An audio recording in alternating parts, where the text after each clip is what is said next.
A little bit about the abdominal pain that you've been experiencing.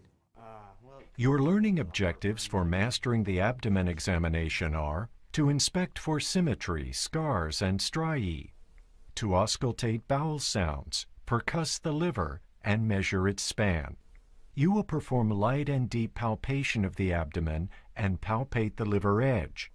You will examine the spleen and assess costovertebral angle tenderness.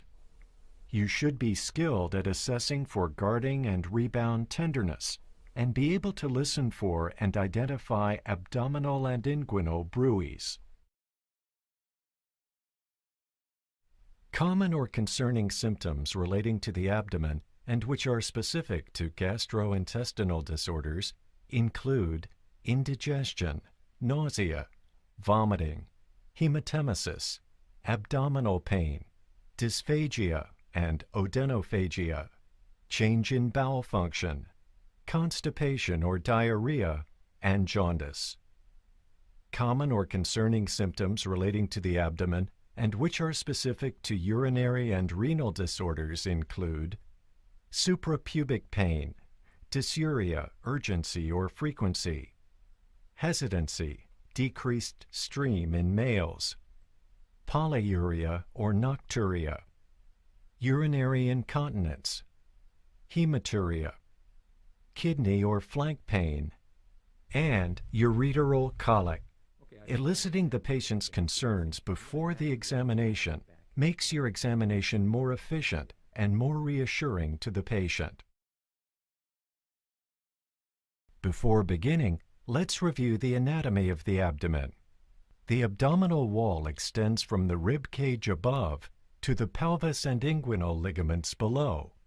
The rectus abdominis muscles can be identified when the patient raises both head and shoulders from a supine position. Palpation is easier lateral to these muscles. For descriptive purposes, the abdomen is divided by imaginary lines that cross at the umbilicus. These lines form the right upper, right lower, and left lower quadrants. The abdomen may also be divided into 9 areas. The 3 midline areas are the epigastric, umbilical, and hypogastric or suprapubic areas. The abdominal cavity extends up under the rib cage to the dome of the diaphragm.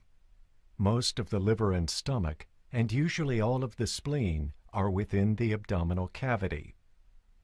The normal spleen is mostly posterior to the left mid-axillary line. The abdominal aorta, usually palpable in the upper abdomen, bifurcates into the common iliac arteries below the umbilicus. As the external iliac arteries pass under the inguinal ligaments, they become the femoral arteries. The intestines fill much of the abdomen. The sigmoid colon and portions of the transverse and descending colons may be palpable as tubular structures. Except for a pregnant or gravid uterus or a distended bladder, normal pelvic organs are not detectable through the abdominal wall. The kidneys lie posteriorly, partly protected by the posterior ribs. The right kidney is slightly lower than the left. To assess for kidney tenderness, locate the costovertebral angles. They are posterior to and below the 12th ribs lateral to the vertebrae. With the patient's health history in mind, and after good hand hygiene, you are ready to examine the abdomen. Before you examine the abdomen, make sure that the patient has emptied his bladder. Lower the table flat. Then, ask the patient to lie down and relax. Expose the supine patient's lower abdomen by raising the gown to below the nipple line and lowering the drape to the suprapubic level. Inspect the skin for scars, striae, dilated veins, rashes, or ecchymoses. Inspect the symmetry and contour of the abdomen. Is it flat, rounded, protuberant, or markedly concave or hollowed? Are there any bulges? Observe the contour of the umbilicus to look for signs of inflammation or hernias. Are peristalsis or aortic pulsations visible in the epigastrium? Warm your hands and your stethoscope. Listen for bowel sounds by placing the diaphragm of the stethoscope gently over each quadrant. Listen to the abdomen before performing percussion, because these maneuvers may alter the frequency of bowel sounds. Occasionally, you may hear the normal stomach growling. If the patient has high blood pressure or atherosclerotic disease, listen in the epigastrium over the aorta. Then listen over the iliac arteries and the femoral arteries. Okay, everything sounds fine. Next, lightly percuss the abdomen to assess the distribution of tympany and dullness.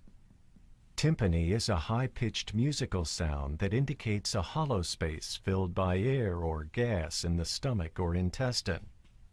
Dullness suggests fluid or underlying organs like the liver and spleen. Okay, continue to stay relaxed. Let me know if you feel any tenderness. Now palpate the 4 quadrants of the abdomen, beginning gently and saving painful areas for last. With your fingers together, place your hand flat on the abdomen and press, using a light dipping motion. Moving smoothly, palpate all quadrants, identifying any tenderness or increased resistance to your hand. Observe the patient's face closely for indications of tenderness or discomfort. Okay, take some slow, deep breaths for me, please, and just try to relax as much as you can. If the abdominal muscles are tense, try to relax the patient and palpate gently again. Having the patient flex the knees is often helpful. Then, palpate by pressing more deeply in all 4 quadrants as you feel for any masses or tenderness, placing one hand on top of the other. Watch closely for signs of an acute abdomen from inflammation of the parietal peritoneum or peritonitis. Signs include abdominal pain with coughing, rigid or board-like abdomen, guarding, rebound tenderness, and percussion tenderness. Percuss the span of the liver. First, locate the midclavicular line. Use a light to moderate percussion strike. Starting at a level below the umbilicus in the right lower quadrant in an area of tympany, percuss up toward the liver. Identify the lower border of dullness in the midclavicular line. Next, identify the upper border of liver dullness.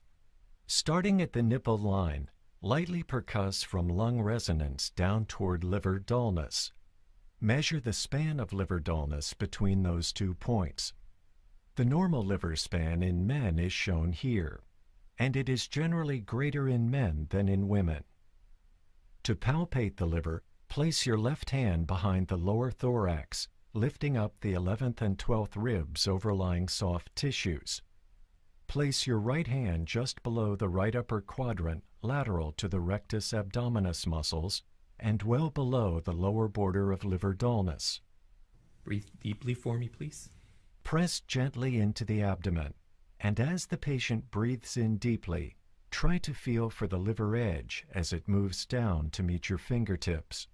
If possible, let the liver slip under your finger pads as you feel its anterior surface. You often need to try again, moving your fingertips closer to the costal margin. The hooking technique may also be helpful. Standing to the right of the patient's chest, place the fingers of both hands below the border of liver dullness and press in and up toward the costal margin.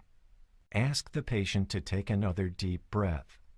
Take another deep breath for me, please. To assess for tenderness when the liver is not palpable, place your left hand flat on the right lower rib cage and gently strike it with the ulnar surface of your right fist. Ask the patient to compare the sensation compared to this side. When a spleen enlarges, it expands anteriorly, downward, and medially, often replacing the tympany of stomach and colon with the dullness of a solid organ.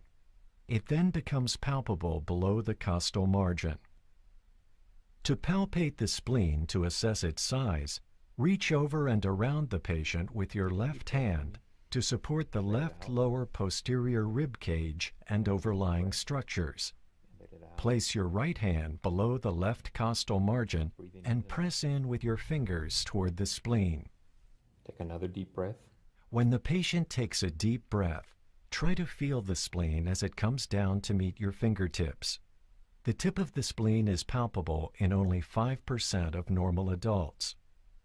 Alternatively, ask the patient to turn onto the right side with the legs somewhat flexed at the hips. In that position, gravity may bring the spleen forward and to the right into a palpable location. To help detect splenomegaly, an enlarged spleen, percuss the left lower anterior chest wall roughly from the border of cardiac dullness at the 6th rib to the anterior axillary line and down to the costal margin. This is an area called Traub space. As you percuss along this route, note the lateral extent of tympany. If tympany is prominent, especially laterally, splenomegaly is not likely. Then ask the patient to take a deep breath and percuss again. When spleen size is normal, the percussion note usually remains tympanitic. Spit it out. Okay.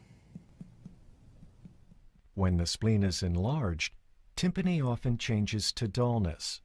Dullness is a positive sign. It may be falsely positive, but its presence means you should perform careful palpation. Normally, kidneys are not often palpable, but learning the techniques for examination helps you distinguish enlarged kidneys from other enlarged organs and abdominal masses. To palpate the left kidney, move to the patient's left side and place your right hand behind the patient, just below and parallel to the right 12th rib with your fingertips just reaching the costovertebral angle. Lift, trying to displace the kidney anteriorly. Place your left hand gently in the left upper quadrant, lateral and parallel to the rectus muscle. Now ask the patient to take a deep breath.